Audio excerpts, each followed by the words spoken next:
What's up, guys, and welcome back to Monique. If you guys are new here, then what's up? My name's Erica. Heya! How you doing? For today's video, I'm chatting with Dr. Jane Draycott, who wrote the book that is sitting right next to me, titled Cleopatra's Daughter. Now, this book is about exactly what it sort of markets itself as. The famous Cleopatra, the one that we all know, whether it be from a Shakespeare play or because of Elizabeth Taylor, or if you like me, know her from ancient Roman source material. We are discussing her daughter, who is Cleopatra Selene. And it's her daughter with Mark Antony, the very, very famous Roman. Now, this was a book I learned so much from. I picked up so little tidbits from this book. I have a whole notebook just filled with scribbles of just things that I learned and that I thought were really interesting. But of course, along with all of the interesting things, there were also lots of question marks that I had, given that this is not a topic, it's not even an area of the ancient world that I'm really familiar with. And so obviously I invited Dr. Jane Draycott onto the channel so that I could ask a number of these questions and really get into, the nitty gritty of the source material, of life back in ancient Egypt during the Roman reign, all of this sort of stuff. So with all of that being said, it's time to hand it over to you, Dr. Jane Draycott. So first and foremost, obviously, thank you for joining me. But most importantly, the way that I start all of these talks on the channel, because I think it's always important for people to know this about my guests and also about myself, but that's a whole other thing. So for you, how did your classics journey begin? When did you first discover the ancient world? And how did it sort of end up with you becoming a lecturer at the University of Glasgow? How did it end up with you becoming an author? Take us through that journey. Right. Well, I always loved history when I was a child. It was my favorite subject at school, along with English. And when the time came for me to choose my degree topic, I knew that I wanted to do some kind of history. I just wasn't really sure which. I knew I didn't want to do sort of modern history because I'd had quite enough of the First and Second World War at GCSE and A level. And I'd always been more drawn towards the sort of older periods of history, medieval, ancient. And so in the end, I think I decided that it would make sense to sort of narrow the scope a little bit. So I thought, okay, ancient or medieval, ancient or medieval. And because I was also interested in Egypt and Egyptology, I basically decided, okay, ancient history is the way to go. And so my undergraduate degree was in archaeology and ancient history.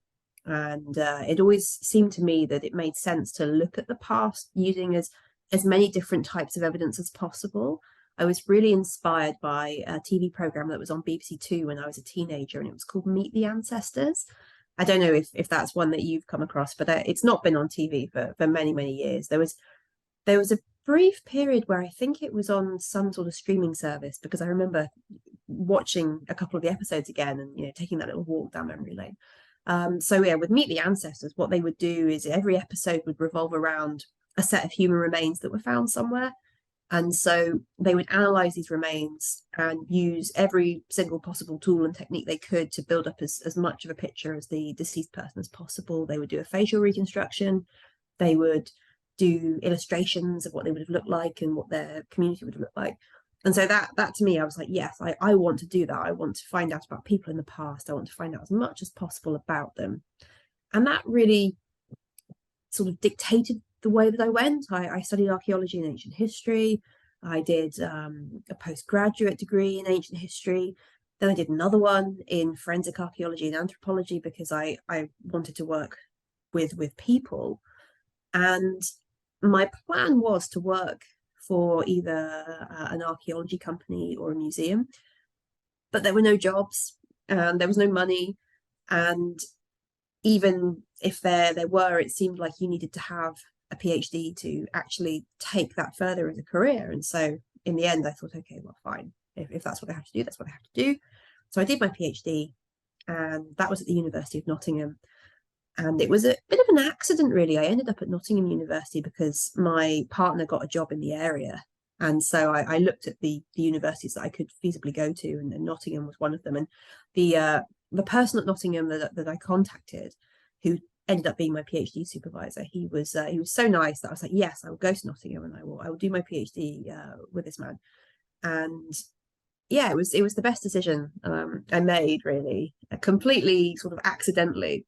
And I ended up doing looking at medicine, health in Greco-Roman Egypt, and that got me interested in Greco-Roman Egypt, which led me into Cleopatra VII and Cleopatra Selene and all sorts of other things that I just found fascinating.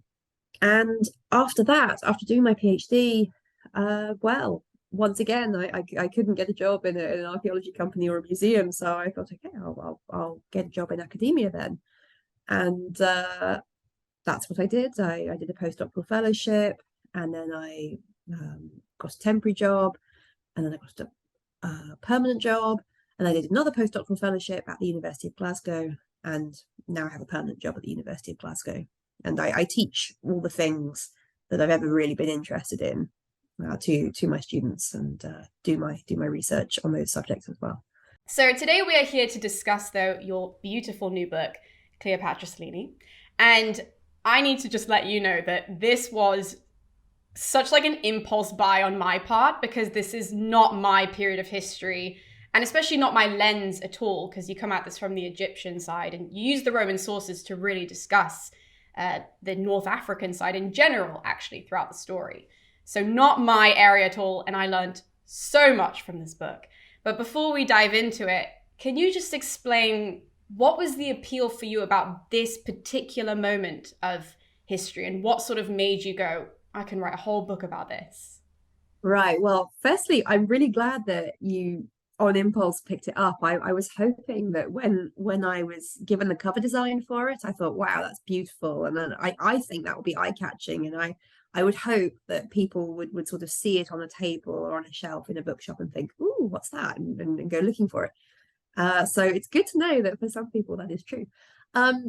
Well, I came across Cleopatra Selene during the course of my PhD research in a really roundabout way. So I was doing approaches to healing in Roman Egypt is what the title of the thesis ended up being. And so I was looking at medicine and magic and religion in Roman Egypt and Greco-Roman Egypt, really, as a bit of background context. And one of the things that I looked at was the way that animals and animal ingredients were used in all of these things. And so I was looking at crocodiles, and I was doing a sort of hyper-focused deep dive into crocodiles in Greco-Roman Egypt, in life and culture and everything else. I was reading papyri about people who've been attacked by crocodiles, and I was looking at crocodiles in art, and there, just anywhere I could find something to do with a crocodile, I was on it. And that's how I came across Cleopatra Selene, because she uses crocodiles on her coinage. The coins that are issued in her name when she's a child, and she has been appointed queen of Crete and the Cyrenaica by her father Marcus Antonius in the donations of Alexandria. So there are some coins issued, bronze coins, which have crocodiles on them. And then later, when she was queen of the North African kingdom of Mauritania, she issues her own coins, and she uses the crocodile. And so it seemed to me it was sort of a personal badge, the way that we would have sort of heraldic coat of arms, and that just got me interested. I sort of thought, well, okay, who is this person, and what is she doing, and why is she doing it? And everybody's heard of Cleopatra. Even people who've never studied any ancient history at all have heard of Cleopatra through pop culture, through Elizabeth Taylor, through something like that. But something that's very often people say to me is, oh, I had no idea she had a daughter. And that was what interested me, this idea that somebody so famous as Cleopatra, could have an aspect of her life that people just didn't know about. And the fact that her daughter, Cleopatra Selene, did so many interesting things herself, on a par with her mother's career, really, but with such a lower profile today. And that was just something that I wanted to find out about, because there are the areas of history that are interesting but very well covered, and then there are the gaps. And I think generally for people who do historical research as a career, or as a very serious hobby, we want to know what the gaps are and how to fill them, because we want to do something new, and we want to make a contribution, and we want to find out things for ourselves rather than what is already well known and well covered by other people.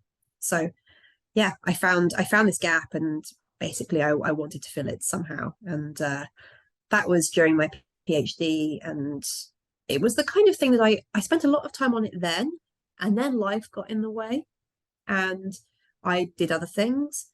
There was a time actually just after I finished my PhD where I did try to get an agent and get a publisher and publish what would have been a similar book, really. But I was told at the time, nobody was interested. I was told, oh, that's not commercial enough. That's no one's going to be interested in that. And so I set it aside. And then I used the research that I had done to write an article in History Today magazine, and that would have been in 2013. That article came out. And I was happy at the time because I just finished my PhD and I had no money. So they paid me, which doesn't often happen when you do sort of any kind of academic writing. And that article periodically, after it was published in the hard copy of the magazine, it would be put online on the website every now and again, just made accessible to people. And I think in 2018, 2019, that happened again. And Doug Young of Pew Literary Agency, he read it, and he actually contacted me and said, I read your article, I thought it was really interesting. I think this would make a great book. And I was sort of, oh, well, thank you. But funny you should mention that. 6 or 7 years ago, I thought the same thing, but nobody agreed. And we sort of had this discussion about how popular history publishing had changed. And now people were interested in women's history or female historical figures, and female historians as well were suddenly apparently much more marketable than they had been. And so we decided to try and make this book work. And yes. Now, something you said throughout that answer was how everybody knows about Cleopatra, the infamous Cleopatra, especially from the Roman point of view. But the way that you started this book, which I thought was really interesting, and you do dive into throughout the book, was that you sort of, I don't want to say like you set up the premise, because it's not really a premise, it's just something that you explored, which is that even though everybody knows about Cleopatra and nobody knows about her daughter, this could be a good thing for her daughter. So do you want to explain sort of why you think that, and why it could be seen as a positive that she maybe is a bit more in the shadows than her mother? I think it's safe to say that ancient people and contemporary people come at Cleopatra VII in probably similar ways, because relatively few ancient people, whether ancient Egyptians or ancient Romans, would ever have actually met Cleopatra. They would very rarely have been in her presence. And if they were, it would not be in a sort of personal one-on-one situation. It would be more of a court context. And so people in ancient Rome and ancient Greece, they didn't have that personal experience, that personal perspective. They heard things. They heard public announcements. They heard scurrilous gossip. They read things later. They would read supposedly historical accounts of her doings and her sayings and everything else. And that's not so much different today, really. We have a degree of access to the ancient sources, the literature, the inscriptions, the art, but we also have a whole lot of cultural stuff, popular culture, films, TV shows, plays, adverts that use some kind of version of her. And so it's just impossible, really, to get to the truth of the historical Cleopatra, no matter how much research you do. And I've done a lot, and my students, because I teach a course on Cleopatra, they do a lot, and any number of other historians have done a lot. You end up, well, there's a certain amount of smoke and mirrors about it. You will, and the same is true of other historical figures. I mean, nobody knows Julius Caesar. We have some of his writings, we have his commentaries, but he was very aware when he was writing them that he was creating a version of himself that he wanted people to read rather than the actual version. So with any ancient figure, we're never going to know them, the true person. And a lot of it is a sort of fictionalized version that becomes received wisdom, that this is what they were like, this is what they did, this is what they wanted. And so I think with Cleopatra, most of that is quite negative because the sources that we have about her are quite negative. And then they, on top of those ancient sources, which are absolutely full of sexism, misogyny, racism, xenophobia, classism, every single ism you can think of is sort of thrown at Cleopatra in antiquity. We also have 2,000 years of our own, because our own society is still full of all of those things, and so she's very unfortunate in that, yes, people know her, or they think they know her, but what they know of her is incredibly negative and incredibly charged. Nobody is neutral on the topic of things like sexism and misogyny. They're either really against them, or they sort of wholeheartedly endorse them, although they wouldn't necessarily put it quite like that. And so I think for Cleopatra Selene to have a cleaner slate, we have the same difficulties in finding out anything about her as a person, her life, and we have no record of any direct speech that she ever gave, any words that she ever spoke to anybody.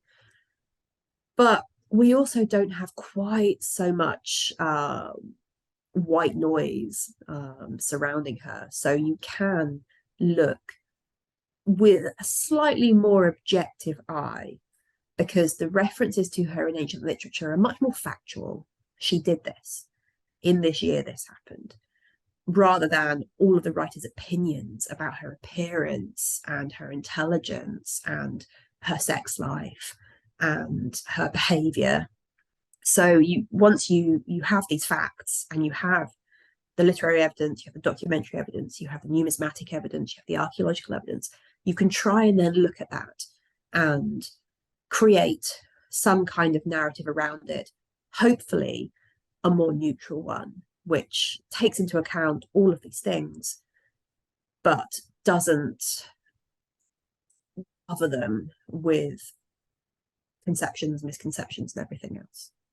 So the way you've constructed this book, I imagine, was so difficult, because something you're very conscious of also reiterating throughout the book is that there are little glimpses, as you've sort of said to us, little glimpses of Cleopatra Selene throughout her life, in various different periods, doing various different things. And what you've had to do is then sort of take those moments and then take what was the norm in society and sort of combine the two and mesh the two together. So what was that process like? Was that really difficult for you to sort of string together this character? Or, like you were saying, because then you're coming at it from, sort of creating a new character that hasn't been created, that you can try and at least get to a realistic character in that way? This is the problem when trying to write a biography, as far as we understand it today, of any historical figure, really, and even more so historical women. But if you go into a bookshop and you go to the biography section and you pick up a copy of a biography of a sort of 19th, 20th, 21st century person, you have certain expectations. You expect that it will start with their birth, or slightly before their birth, to sort of explain, their parents and the situation of their family. And it will go, birth, childhood, adulthood, death. It will use information like diaries and letters and other things like that. There'll be photographs, etc. And you'll come away thinking that you know pretty much how this person's life went. And that is just something that you can't really do with any ancient person. Even the really, really well attested ones, there are huge gaps in the evidence we have for them, partly because ancient authors were not interested in childhood at all. They didn't care about babies, they didn't care about children. They didn't really think that your childhood was necessarily relevant to the adult you would become. And when we do have accounts of things that happen in childhood, they're normally a little bit suspect, because it's an attempt to retrospectively say, oh, this person who became a great war hero, or became an emperor, or became a king, or whatever else, the gods smiled on them in their babyhood. There was an omen. And that's mythologizing, it's fictionalizing. And so when you're approaching any ancient person, you have to be aware of the things that you don't know and that you will never know, because the evidence, if it ever existed in the first place, is gone. And so I knew going into it that, I mean, in the back of the book, I collate all of the literary references to Cleopatra Selene, both direct and indirect. And well, it's not that much of the book, you know. It's a less than a chapter, really. And yes, I mean, you could look at that and you could think, well, I can't possibly do this. I can't possibly write about this person because there just isn't enough evidence.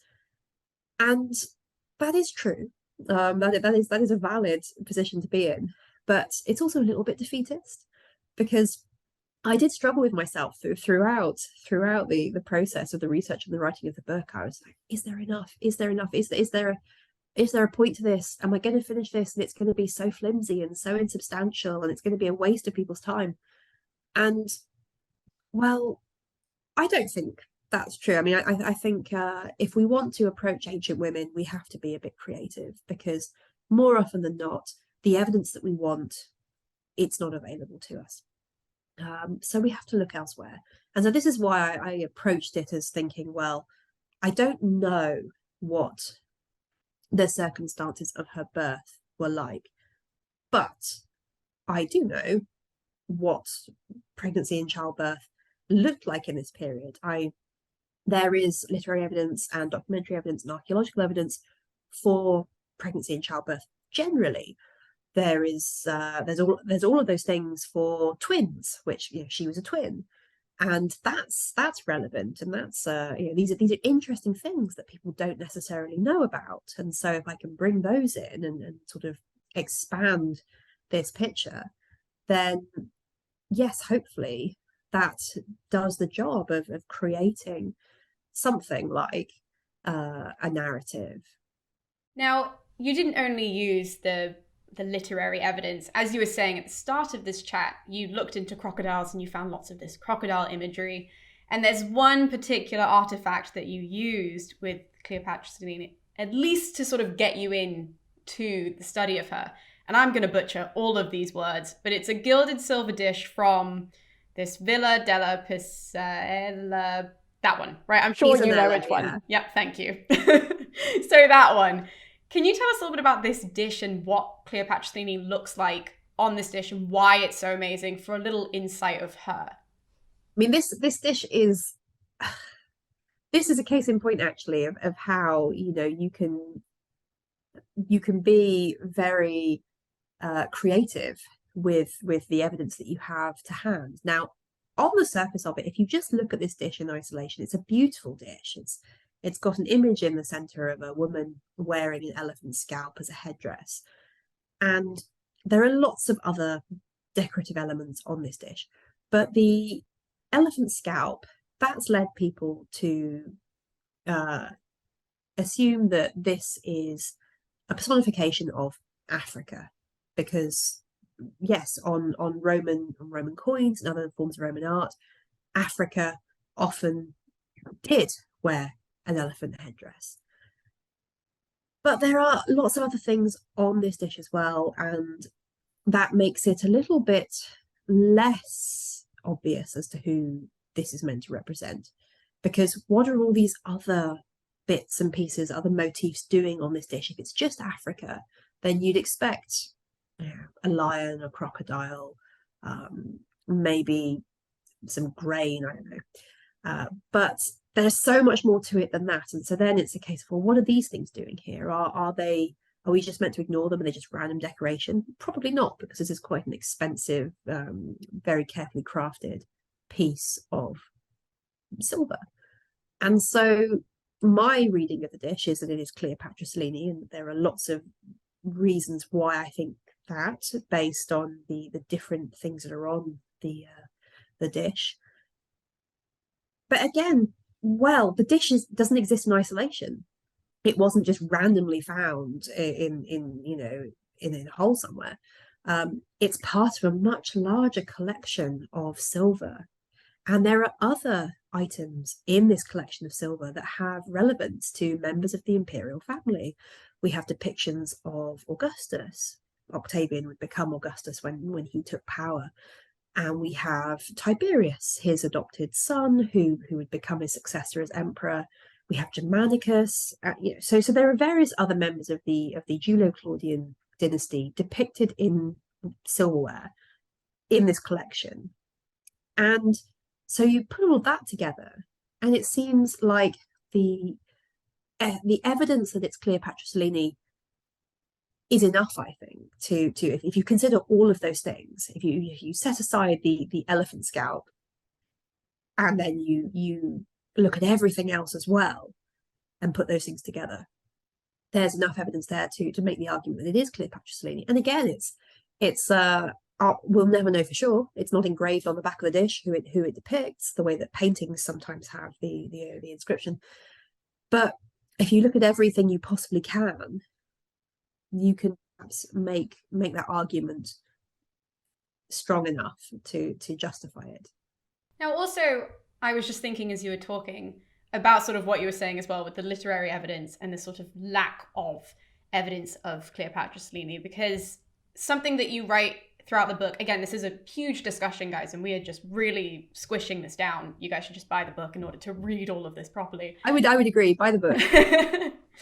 But yeah, something that you talk about is how, because she ends up moving to Rome. So just to catch everybody up on where my brain went to, Antony and Cleopatra die. And so then the kids, because they are half Roman, they are moved back to Rome and they're sort of raised there before then she goes to North Africa. So when she goes there, though, the ancient writers, the Roman writers specifically, sort of just don't really write about her. And what you say throughout the book is that she must have been well behaved, because otherwise they would have looked for any reason to pick her apart, to be like, oh, she's just like her mother, or, something or other. Now, I was just thinking from somebody else's point of view, again, civilian hat sort of coming on, that wouldn't the ancient writers, if she was so well behaved, want to accentuate that, because then she's half Roman, and they could have written it being like, well, look at that, because she's half Roman, she wasn't as crazy as her mother, as awful as her mother. It must be all the Antony in her. So why is it that it's more so like the idea that she was well behaved and that's why she wasn't written about, rather than she was well behaved and so that's why we are going to write about her? Well, I think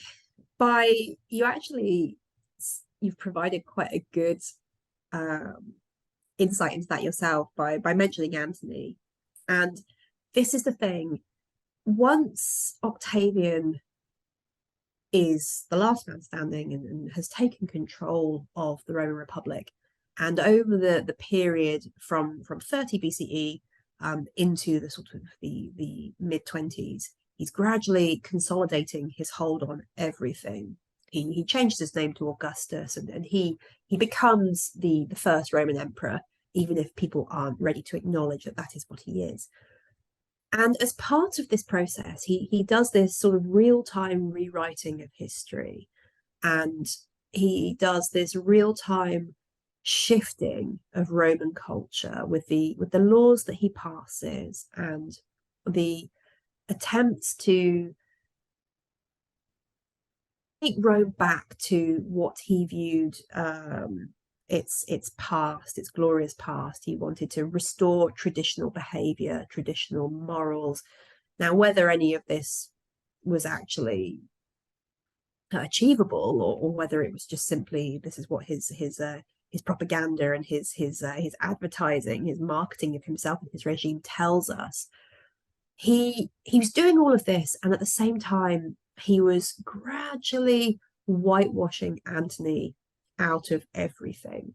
So I mentioned before that Antony was in charge of the Near East, and while he was in charge of the Near East, he was doing a lot of sort of administrative reorganization of that area. He was appointing certain people to be client kings or queens. He was rearranging territory, things like that.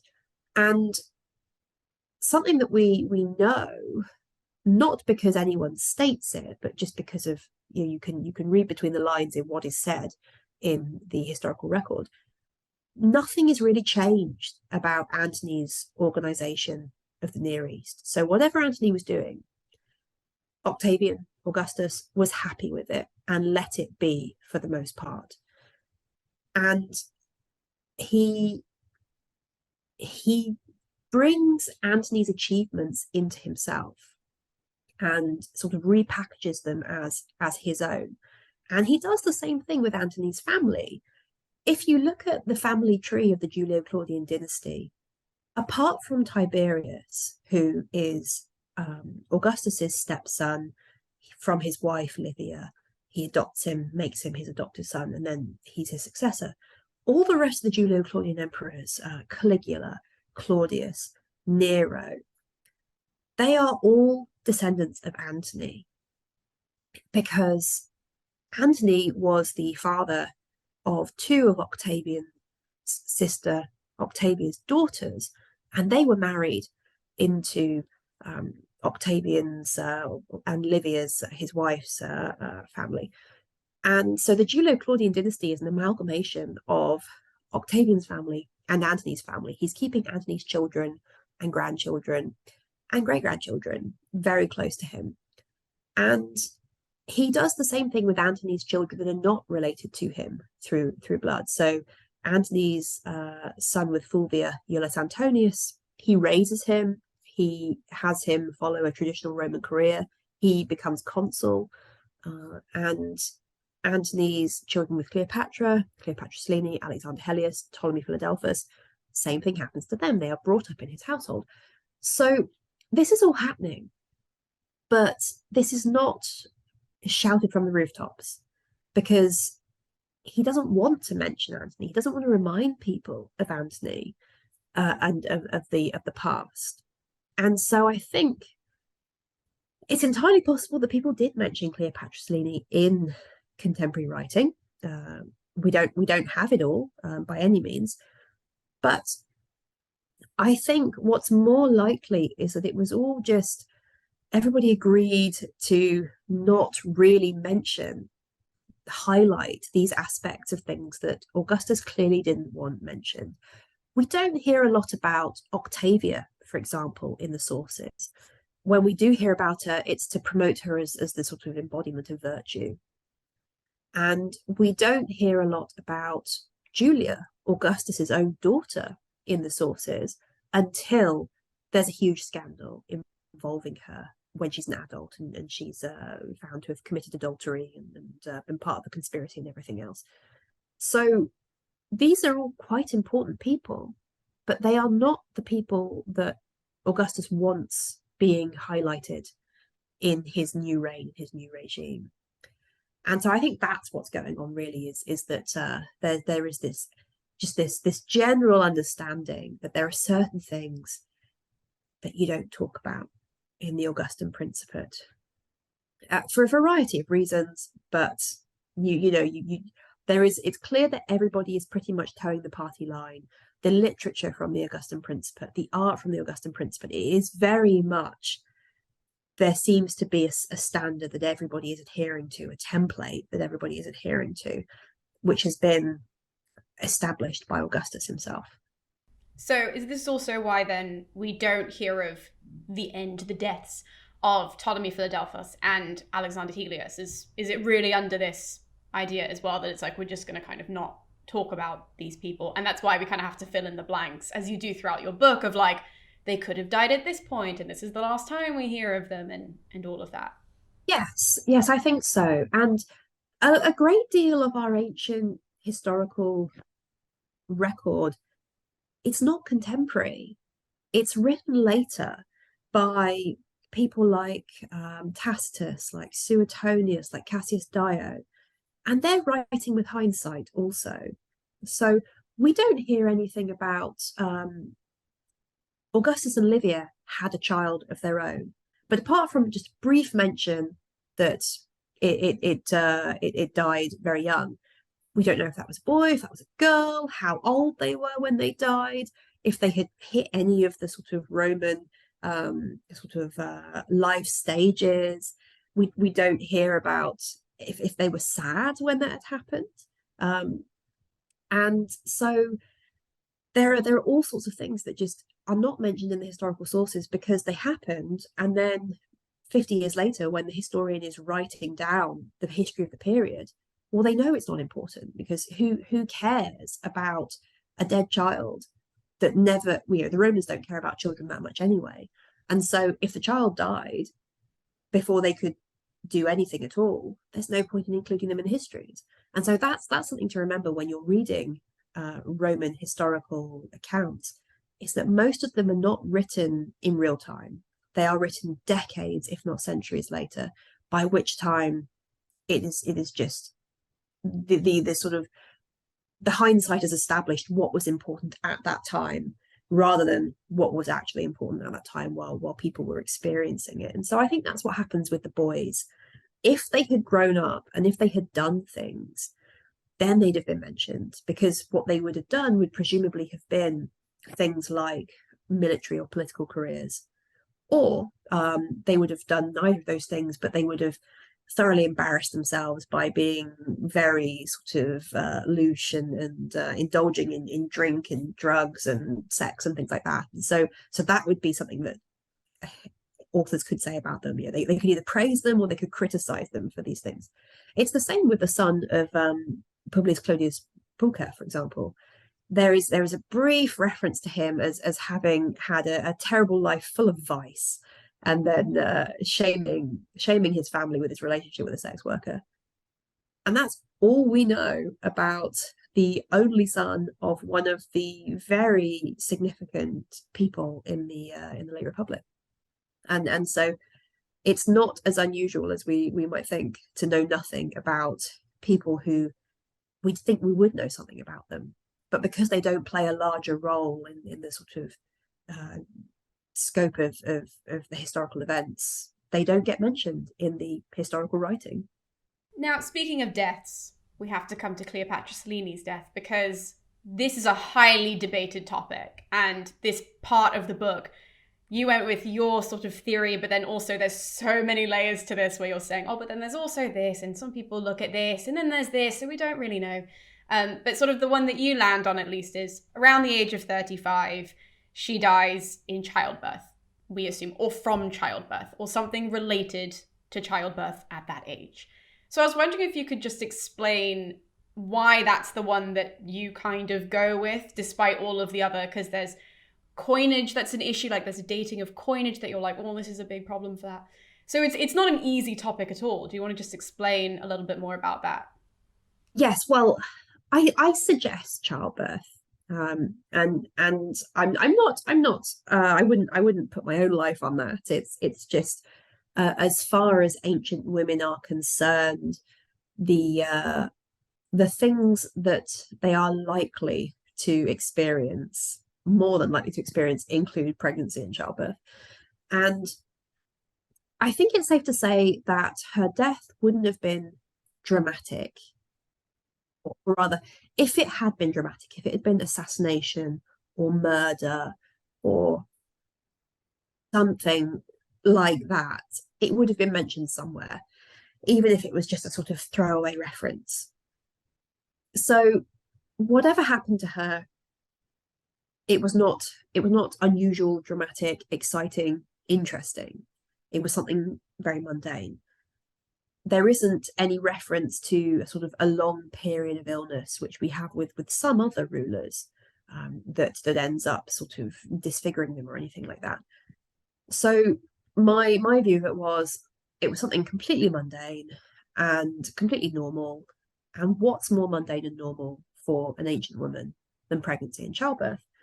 And I think based on her age as well, if she died at the age of 50, I would be less inclined to say, oh, it may have been pregnancy and childbirth. But because she was 35 and she had children, and the sources are not in agreement about the number of children that she had even.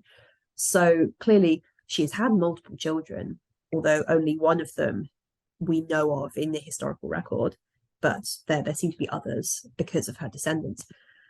So yes, that's something that it makes sense to me that it was something like that, because there's other sort of circumstantial evidence as well. So the epigram about her death is it's very sad. It's very reserved and measured. It likens her to the goddess Selene, so it makes that play on her name. And it is sad when women die in childbirth, because you lose the woman, but you also lose the baby, and you lose the possibility that comes, with those things. I was saying earlier about the things that Augustus wanted to promote in his new regime, and one of those things was the role of women, and women being traditional supportive wives, having lots of children. And yes, it makes sense to me that this is something that she would have been doing, because she and her husband Juba, they had a new dynasty to establish. They had a hold on North Africa to establish, and in order to do that, you need to have descendants who can rule after you. As my final sort of analytical question, and then we'll go to my regular bog standard end of the interview kind of question. But something I loved about your book was actually the last chapter, because the last chapter, one of my favorite things that nonfiction books do, and only really do nowadays, like I think when you read more dated nonfiction books, they don't do this. But nowadays, when you get to sort of, these really important parts of the book, or the last parts of the book, or whatever it happens to be, that the author will just pull it forward. They'll pull everything that we've been talking about into a modern space for a modern audience. And so with your book, it ended with you discussing the idea of cultural identity today, but also back then. Because when it comes to Cleopatra Selene's family, and Cleopatra in particular, her mother, Cleopatra VII, there's this constant debate about what their cultural identity was.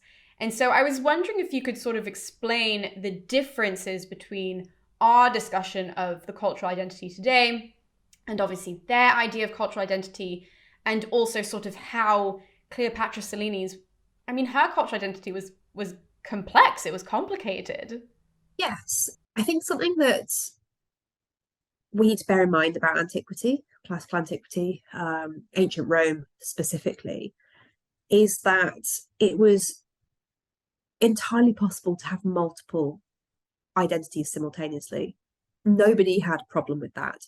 In fact, it was a fairly standard thing that not everybody was born and raised in Rome. We talk about Romans, and we talk about Roman citizenship, and we hear in our sources a lot from the social elite, the patrician class, and we get a sense of Romans. They're born in Rome and they live in Rome and they do Roman things, and that's really not true. Cicero, for example, was not Roman. He was not born in Rome. He was born elsewhere in Italy, and he came to Rome because everybody went to Rome the same way that today many people go to London for the opportunities that are present there.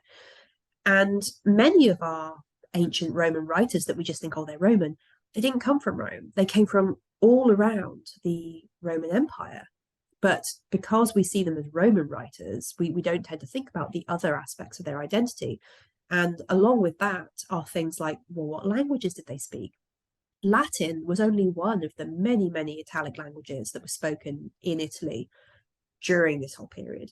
And even the Romans who were born and raised in Rome, the elite Romans, they would generally be bilingual and speak Greek if they didn't speak, Etruscan or Oscan or something else like that. Just because the literature we have is written in Latin or written in Greek does not mean that people were not writing in other languages. It just hasn't survived in as vast a quantity.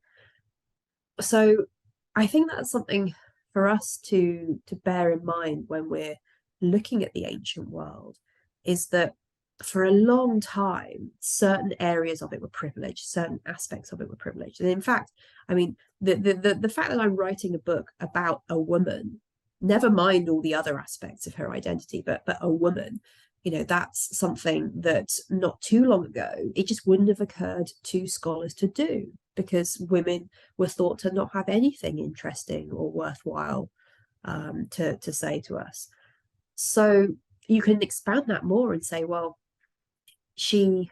I'll use Cleopatra Selene as the example I'm talking about, because there is such a whole different range of scholarly opinions, because some people are insistent that the Ptolemies were Greek. They came from Macedonia originally, and they retained their Greek identity and their Greek language, and that's true, they did.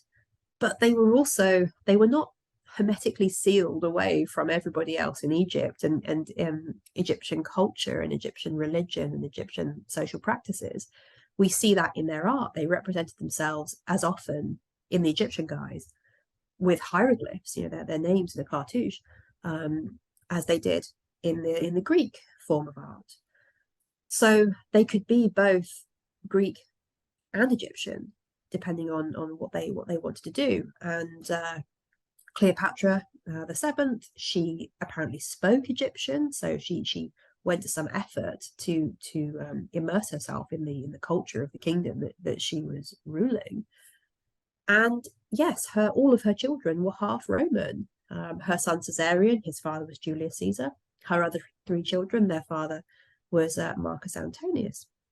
And it's likely that they were raised with that sensibility. And even if that aspect of their lives was minimized when they were children living in Egypt, when Cleopatra Selene moved to Rome, she would be in a situation where she would have had to have acclimatized very quickly to life as a Roman girl, with all of the things that was expected of her as a Roman girl, rather than the Egyptian princess that the Egyptian queen that she should have been.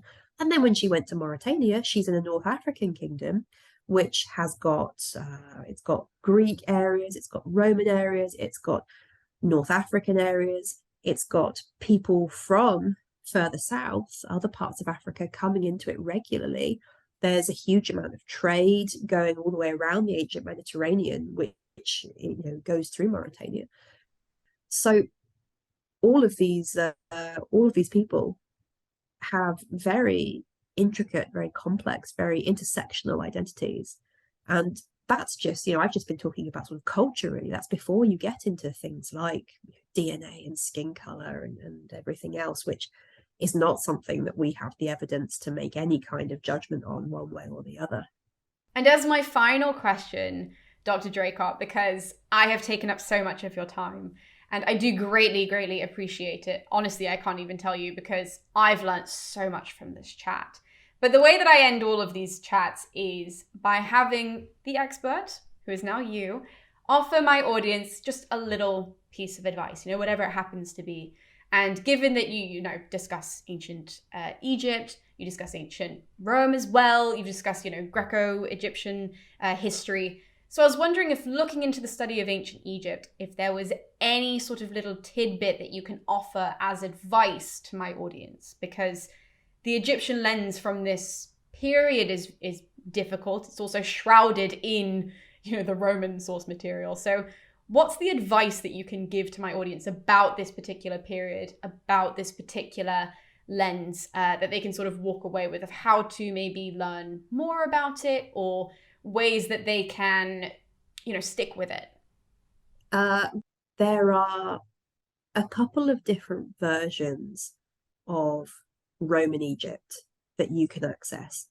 And the first version of Roman Egypt is the Roman version, which looks at Egypt as the breadbasket of the Roman Empire, as a place where they can acquire grain and animals for the games and access the Red Sea trade. And it's entirely a commercial approach.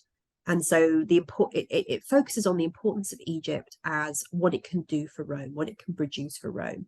And so in the mainstream Roman evidence, it focuses on Alexandria and it focuses on these resources. And that's great if, economic history is your thing. But if you want to know what was actually going on outside of Alexandria in Egypt with Egyptian people, then you want to look at the Oxyrhynchus papyri. And these are, well, in Egypt, people wrote things on papyrus. They were very literate and they did a lot of writing, legal documents, business documents, but also private letters and things like that. And when people had finished with their papyrus, they threw it away.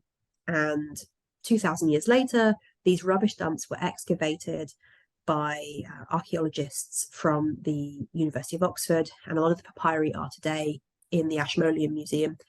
But these papyri and ostraca as well, broken shards of pot that people wrote on when they didn't have access to papyrus, these give us a direct window into what ordinary people were doing, what their concerns were, what food they were eating, the books they were reading, the family disputes they were involved in. You can read these documents and you can it's like you're talking to ancient Roman Egyptian people.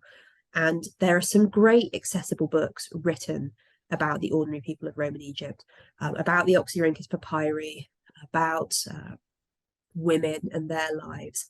And so as far as Egypt is concerned, we have so much more access to ordinary people than most other areas of the Roman Empire. So I'd encourage people to go and find out about those if they want to know more about life in Roman Egypt. And on that note, with that wonderful piece of advice sort of wrapping us up, I just want to say a huge thank you on behalf of myself, but also all the viewers of this video and the subscribers of the channel for joining me today, because you've really opened up so much on this channel about a topic that I am not qualified to talk about, and also I don't know enough about. And I know that a lot of people have been wanting to hear about Egypt for the longest time. So thank you so much for taking time out of your day to do this. And of course, thank all of you guys for sitting down and for watching this video, for enjoying the content, for liking the video, hitting all the buttons below, commenting, whatever it is. I hugely appreciate you guys as well, more than I can say in any video or in any comment, whatever it is. All of your support means the world to me. Now, it goes without saying, as I say at the end of all of these interviews, that all of the information you guys will need in order to find Cleopatra's daughter is in the description below, along with Dr. Jane Draycott's socials, so you can find her Twitter and all of that sort of stuff. And you guys can just check it all out down there. So if you guys want to ask her any questions after reading the book or before reading the book or anything or other, you guys can tweet her and find, again, everything down in the description below to make it as easy for you guys as possible. So thank you guys so much for tuning into this video. It means the world to me. And we'll be seeing you next time with more content here on Mona Inc. So I'll see you guys then.